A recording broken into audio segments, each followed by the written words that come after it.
This week on Jersey Matters, Republican challenger Jack Ciattarelli concedes the election to Governor Phil Murphy. Why did it take so long? We get some insight on the decision from Ciattarelli's lead campaign strategist, Chris Russell. How did the polls get the New Jersey governor's race so wrong? Ashley Koenig, director of the Eagleton polls at Rutgers, gives an explanation.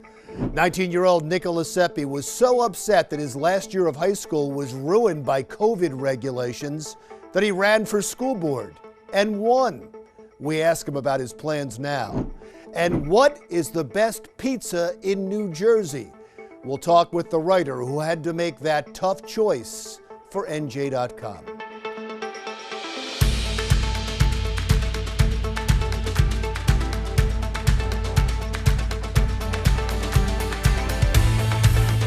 Hello and welcome to Jersey Matters. I'm Larry Menti. The New Jersey governor's race is officially over now. Republican Jack Ciattarelli has conceded the election to Governor Phil Murphy.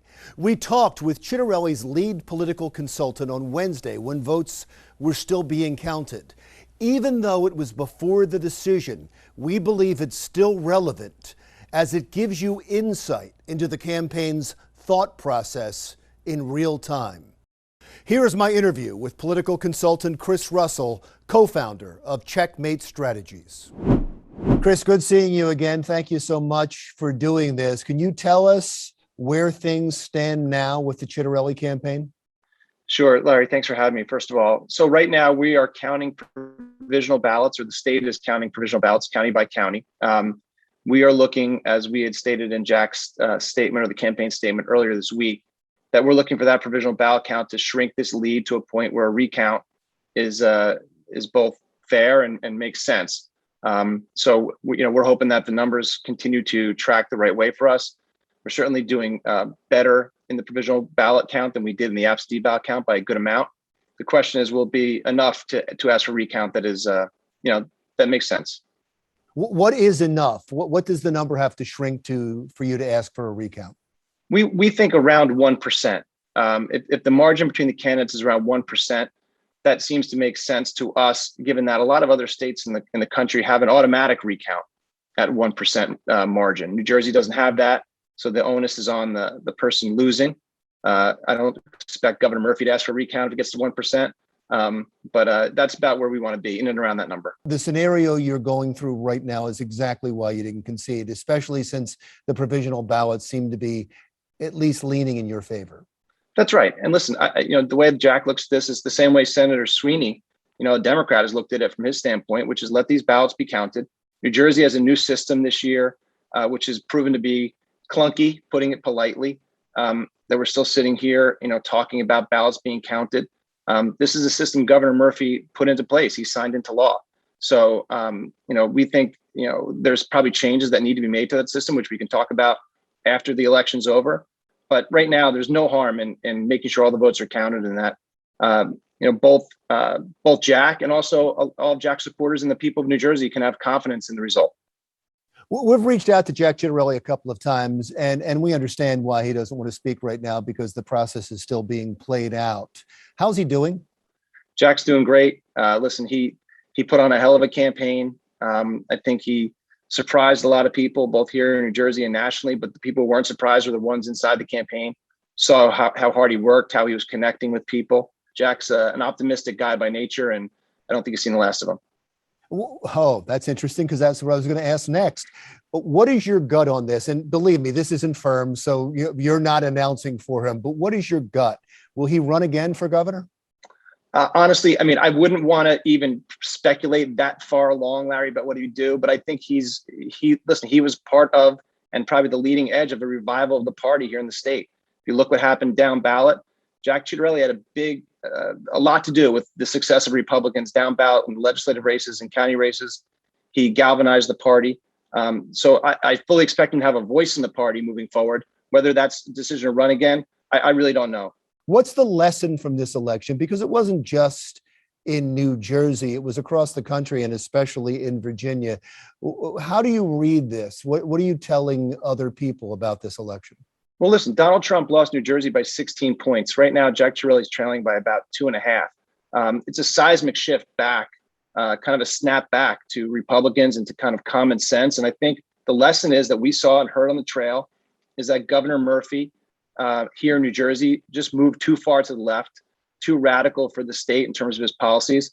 And I think Joe Biden's failures at the national level certainly have jarred people. I think there was a people who voted against President Trump and wanted something different, went with Joe Biden, I think hoping for the best, and they're getting the worst.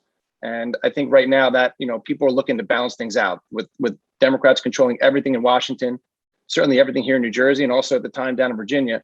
I think people are looking for a check and balance. And I think a message was sent certainly in Virginia. And I think one was sent here too. I mean, if you look at it, we actually pulled back more votes from Trump to Ciattarelli than I think they did from Trump to Youngkin. So, New Jersey's a tough state, a million more Democrats. And right now we're losing by about 65,000 votes. So, we made a long way. We may not get all the way there, but we've come a long way.